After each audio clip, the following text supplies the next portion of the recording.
الله الرحمن الرحيم فليحذر الذين يخالفون عن أمره أن تصيبهم فتنة أو يصيبهم عذاب أليم وقال الله تعالى فمن اتبع هداي فلا يضل ولا يشقى ومن أعرض عن ذكري فإن له معيشة ضنكا وقال الله تعالى ظهر الفساد في البر والبحر بما كسبت أيدي الناس. محترم حاضرین اور خواتین اسلام، اللہ رب العالمین نے ہم سب کو یہاں مل بیٹھنے کا موقع عطا کیا، اس کا شکر و احسان ہے.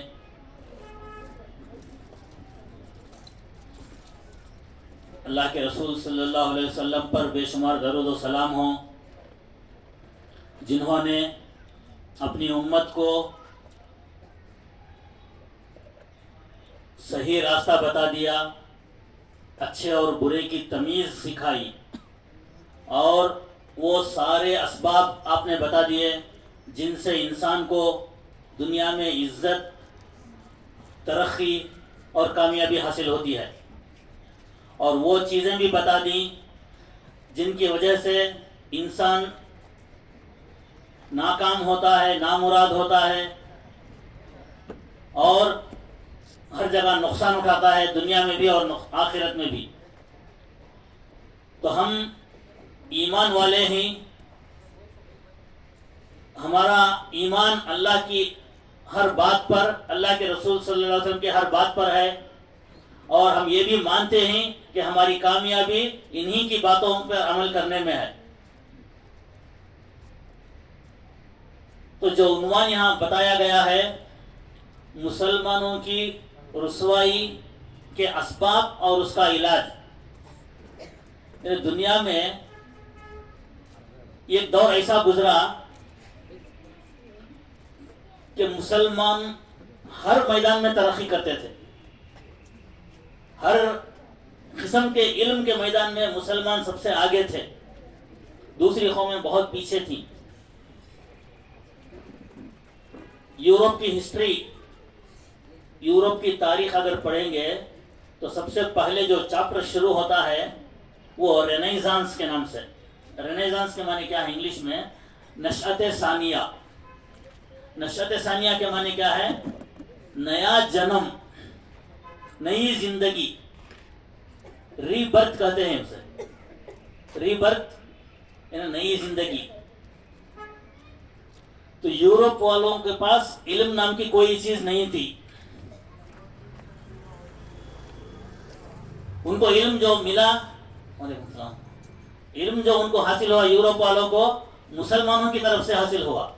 مسلمان ایسی قوم جو ایک زمانے میں یورپ کی استاد کہلاتی تھی. یورپ والوں کو علم سکھانے والی، سائنس سکھانے والی یہی قوم تھی، مسلمان قوم. بعد میں غفلت ایسی طاری ہوئی ہماری قوم پر کہ ہم ہر میدان میں پیچھے رہ گئے، اور وہ قوم جو مغربی اقوام کہتے ہیں، ویسٹرن کنٹریز، یورپ اور امریکہ، یہ اس میدان میں ہم سے سیکھ کر بہت آگے بڑھ گئے اور ہم غفلت میں رہ گئے. تو یہ ہماری غفلت اور ہماری لاپرواہی اور علم سے دوری آج ہم کو یہ دن دکھا رہی ہے. جتنے بھی اس زمانے میں سائنسدان تھے، جتنے بھی ڈاکٹرز تھے اور دوسرے علوم رکھنے والے تھے، وہ سب کے سب کوئی اور نہیں تھے، علماء تھے. وہ علماء دین تھے. ان کے ایک ہاتھ میں قرآن اور حدیث کا علم تھا، تو دوسرے ہاتھ میں یہ سائنس کا. اس زمانے میں جو سائنس تھی وہ ساری مسلمانوں کے ہاتھ میں ہی تھی. اس طرح سے وہ ترقی کرتے گئے. بعد میں زوال آیا. زوال کیسا آیا؟ یا تو ہم دونوں علم سے محروم ہو گئے، یا تو کسی ایک علم میں پھنس کر رہ گئے، دوسرے علم کو ہم نظر انداز کر دیے. ایک دور ایسا بھی آیا خود ہمارے ملک میں جب علماء اس دور کے سائنس پڑھنے کو حرام بتانے لگے، ہماری قوم سائنس نہیں پڑھ سکتی، ہماری قوم انگریزی نہیں پڑھ سکتی، انگریزی پڑھنے سے ہم انگریز ہو جائیں گے، سائنس پڑھیں گے تو یہودی بن جائیں گے، اس لیے مت پڑھو، صرف دین کا علم حاصل کر لو بس۔ تو یہ حالت ہو گئی تھی، تو مسلمان کیا ہے، دنیا کے علم سے دور ہوتے گئے اور صرف دین کو ہی کامیابی کا ذریعہ سمجھ لیے۔ تو ایک وقت سر سید تحریک شروع ہوئی تھی علی گڑھ میں، جہاں علی گڑھ میں سر سید احمد خان نے اپنی محنت سے، کوششوں سے ایک یونیورسٹی قائم کی، علی گڑھ مسلم یونیورسٹی، AMU کہتے ہیں اسے۔ اس کا پورے ہندوستان میں کیا پوری دنیا میں مشہور ہے وہ یونیورسٹی، دنیا بھر کے لوگ آ کر آج وہاں علم حاصل کر رہے ہیں، ہزاروں کے۔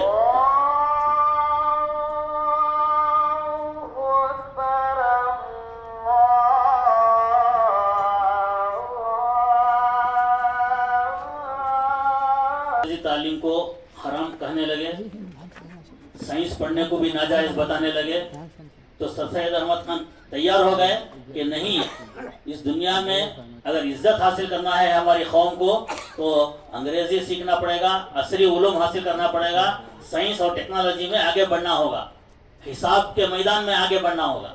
اسی لیے انہوں نے بہت محنت کر کے دن رات کوشش کر کے ایک اچھی ٹیم تیار کی، سب کے سب پڑھے لکھے لوگوں کی، اور ایک یونیورسٹی قائم کی انہوں نے۔ اس وقت علماء ان سے ناراض ہو گئے، ان کو کفر کا فتویٰ لگائے، یہ کافر ہے، یہ ایسا ہے، یہ ویسا ہے۔ وہ کہنے لگے تو مجھے کچھ بھی کہہ لو، چاہے کافر بتا لو، چاہے جہنمی کہہ لو، کچھ بھی کہہ لو، میں یونیورسٹی بنا کر رہوں گا، اس میں ہماری قوم کی ترقی ہے۔ تو اس طرح سے مسلمانوں کو پھر سے انہوں نے دنیا کی تعلیم کی طرف جوڑ دیا، پھر بچھڑ گئی تھی اور پھر اسے لا کر اس دھارے سے جوڑ دیا، تو پھر ہماری قوم دھیرے دھیرے ترقی کرنے لگی۔ تو مطلب یہ ہوا کہ آج کے زمانے میں بھی ہم ترقی کرنا چاہتے ہیں تو یہ دونوں علم میں آگے بڑھنا ہے، ایسا نہیں کہ صرف دنیا کا علم حاصل کر لیے اور دینی تعلیم سے محروم ہو گئے، یہ اچھی چیز نہیں، اس میں بھی بدبختی ہے ہماری۔ اور صرف دین کی تعلیم حاصل کرتے رہے اور دنیا کی تعلیم سے محروم ہو گئے، جب بھی ہم بھلائی سے محروم رہیں گے۔ ہمارے سامنے ایسی ایسی مثالیں ہیں، بڑے بڑے پروفیسرز تقریباً ہر کالج میں، ہر یونیورسٹی میں ہماری قوم کے کچھ نہ کچھ پروفیسرز ہوتے ہیں، آٹے میں نمک کے برابر ہی صحیح، اگر وہ 100 ہیں تو 4-6 ہوتے ہی ہیں، اپنے فن میں تو بڑے ماہر ہوتے ہیں وہ، لیکن دین کے بارے میں نابلد، کچھ بھی نہیں معلوم، نہ ان کو وضو کا طریقہ معلوم ہے، نہ نماز کا طریقہ معلوم ہے۔ پھر دیکھیں تو دنیا کا علم بہت ہے، بڑی بڑی ڈگریاں اپنے پاس رکھتے ہیں، ایسے ہی۔ اور ایسا بھی ہے بڑے بڑے علماء، ان کو دین کا علم نہیں، دنیا کا علم نہیں ہے، وہ کچھ انگریزی میں یا کنڑ میں لکھنا ہے تو دوسروں کے پاس جاتے ہیں، یہ بھی نہیں ہونا، یہ بھی اچھی چیز نہیں ہے۔ تو دونوں علم ساتھ ساتھ رکھیں گے تو ہماری قوم کی ترقی ہے۔ اور یہی چیز ایک پروفیسر نے لکھا ہے، کتاب کا نام ہے واٹ وینٹ رانگ، کیا غلطی کی، کیوں مسلمانوں کو یہ زوال آ گیا۔ اس میں یہی چیز بتاتے ہیں کہ جو دین کے پاس مسلمانوں میں دین کا علم ہے وہ دنیا کی تعلیم سے محروم ہیں، جو دنیا کا علم رکھتے ہیں وہ دین کے علم سے محروم ہیں، یہیں سے جو ہے زوال شروع ہو گیا۔ اور دوسری چیز، عورتوں کو انہوں نے تعلیم سے محروم کر دیا، عورتوں کو میدان سے ہٹا دیا، علم کے میدان سے۔ عورتوں کو نہ دین کا علم تھا نہ دنیا کا علم تھا، کالجوں کو تو بھیجنا ایک دم حرام سمجھتے تھے، کیونکہ وہ وہاں گئے تو اخلاق بگڑ جائیں گے۔ ٹھیک ہے، اس زمانے میں عورتوں کے لیے الگ سے کالجز نہیں ہوتے تھے، اس لیے بھیجنے ڈرتے تھے۔ آج ایسی بات نہیں ہے، ہر گاؤں میں، ہر شہر میں ویمنس کالجز ہیں، صرف خواتین کی تعلیم ہوتی ہے وہاں پر، لڑکے نہیں آتے وہاں، ایسی جگہ بھیج سکتے ہیں بغیر ڈرے کے۔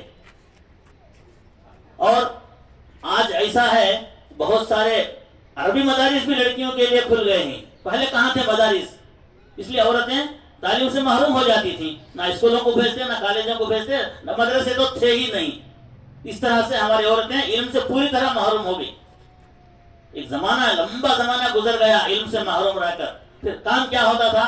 بس گھر کے کام سنبھالو, پکاؤ, کھلاؤ, بچوں کو پالو اور سب کی خدمت کر لے کر رہ جاؤ. یہی اسی میں ساری زندگی گزر جاتی تھی. الحمدللہ وہ دور بھی ختم ہوا. اب ذرا ذرا بیداری آئی ہے. عورتیں, ہماری لڑکیاں دین کا علم بھی حاصل کر رہی ہیں, دنیا کا علم بھی حاصل کر رہی ہیں, اور مدرسوں میں باقاعدہ دونوں تعلیم کا انتظام ہوا ہے. یہ ایک نیا دور شروع ہوا ہے الحمدللہ. اس کے بعد ہماری قوم اور ترقی کرتی جائے گی. تو ایک علامہ اقبال کا ایک شعر میں سناتا ہوں. اس میں کہتے ہیں, سبق پھر پڑھ صداقت کا, عدالت کا, شجاعت کا. سبق پھر پڑھ صداقت کا, عدالت کا, شجاعت کا, لیا جائے گا تجھ سے کام دنیا کی امامت کا. دنیا کے امام بننا ہے, ہر فیلڈ میں ہم لیڈر بننا ہے, آگے بڑھنا ہے. تو اس کے لیے ہمارے اندر کیا اوصاف ہونا؟ تو یہی بتا دیں, صداقت کو اپناؤ, سچائی کو اپناؤ, عدالت انصاف کو اپناؤ, شجاعت بہادری کو اپناؤ.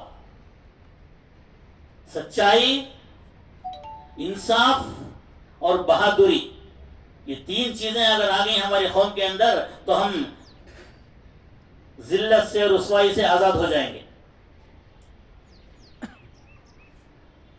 تو صداقت کیا ہے؟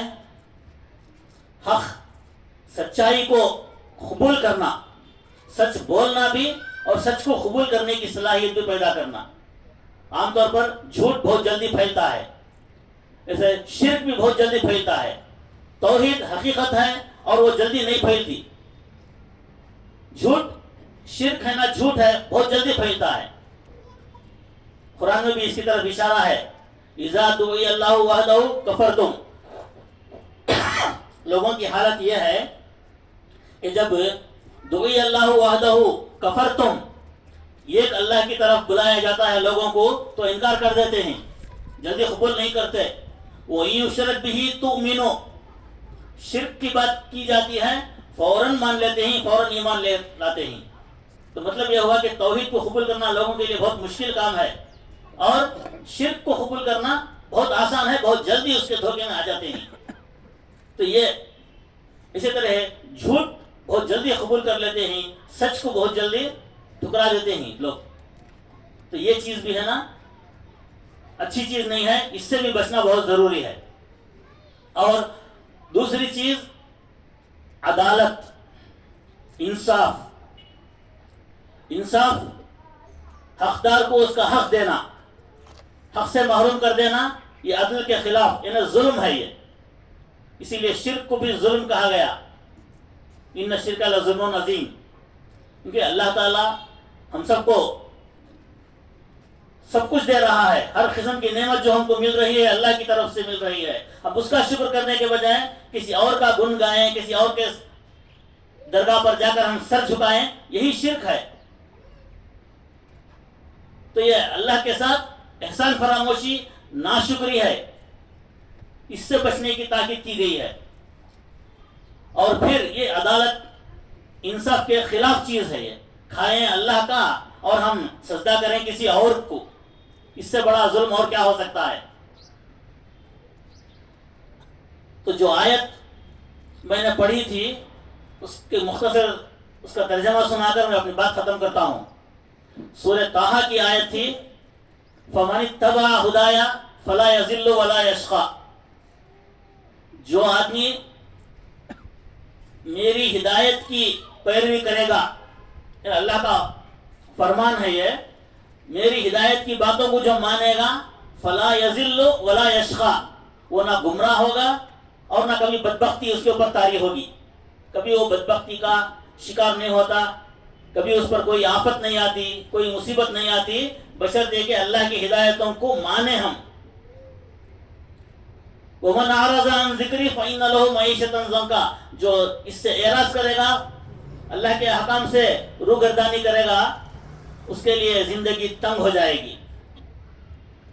تو یہ اللہ کا فرمان، اس کے سامنے ہم غور کریں اس کی آیت کے اوپر تو معلوم ہو جائے گا کہ جو بھی ہماری رسوائی ہے یا ذلت ہے یا جو بھی ہماری پریشانیاں اور جو آفتیں آئی ہیں وہ اس لیے اللہ کے احکام سے ہم دور ہو گئے. اللہ کے رسول کی تعلیمات سے دوری کا یہ نتیجہ ہے. یہ اس کے علاوہ ہمارے کام بھی وہ نہیں ہیں جو اللہ کے رسول نے بتائے. اللہ کے رسول نے جس کام کو کرنے کا حکم دیا وہ کام ہم نہیں کرتے، جن سے روکا ہے ان سے نہیں رکتے. تو یہی شریعت سے دوری، اللہ کی تعلیمات سے دوری، اللہ کے رسول کے احکام سے دوری اور غفلت، یہ ہمارے ذلت اور رسوائی کا سبب ہے. اور بھی بہت سارے اسباب ہیں، ان پر ہمارے علماء روشنی ڈالیں گے. تو میں زیادہ کہنا نہیں چاہتا، وقت بہت کم ہے، ابھی 2 مقررین باقی ہیں. ہم ہمیشہ اس بات کی کوشش کریں کہ ہمارے اوپر جو فرائض ہیں وہ برابر ادا کریں اور اس میں کسی بھی قسم کی غفلت نہ ہو.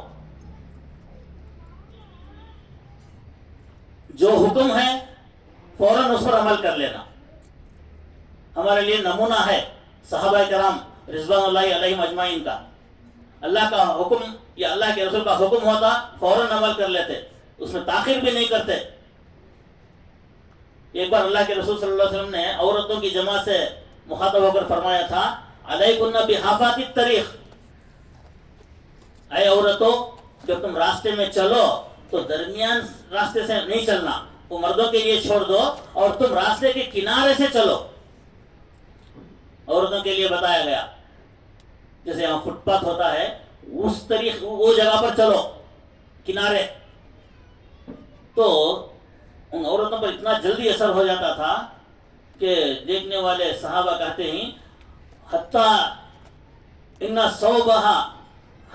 ثیابہن لتتعلق بالجدار، ایسا دیواروں سے لگ کر چلتے تھے کہ ان کے کپڑے ہیں نا کبھی دیوار میں اٹک جاتے تھے. ایسا ہو جاتا تھا. مطلب کیا، ادھر حکم ہوا ادھر عمل کرنے لگے. اور ایک مثال دے کر میں اپنی بات ختم کرتا ہوں. حضرت کعب بن مالک کسی وجہ سے وہ جہاد میں جانے سے رہ گئے تھے، تو اللہ تعالیٰ جو ہے اللہ کے رسول نے حکم دیا کہ ان کو کوئی بات نہ کرے، ان کا بیکاٹ کر دے. تو تقریباً 50 دن تک ایک بھی صحابی جا کر ان کو بات نہیں کی. کیوں؟ اللہ کے رسول کا حکم تھا بات نہیں کرنا. اللہ کا حکم نازل ہونے تک، ان کی برات نازل ہونے تک، ان کے بارے میں آیتیں نازل ہو کر ان کی توبہ قبول ہونے تک بھی جو ہے بات نہیں کیے تھے. تو یہ حکم اللہ کے رسول کا ہوگا اور اس پر عمل کرنے لگے تھے. تو یہ جذبہ ہونا اللہ کے رسول کی باتوں پر عمل کرنے کا. اور بھی اس مثالیں بہت ساری ہیں، لیکن وقت کم ہونے کی وجہ سے میں اپنی بات کو ختم کرتا ہوں. اللہ تعالیٰ سے دعا کرتا ہوں کہ اللہ تعالیٰ ہم تمام مسلمانوں کو اس کے احکامات پر عمل کرنے والا بنائے اور ہم سب کو با عمل اور با اخلاق بنائے. اللہ تعالیٰ ہم کو دنیا میں بھی عزت دے اور آخرت میں بھی کامیابی عطا فرمائے. السلام علیکم ورحمۃ اللہ.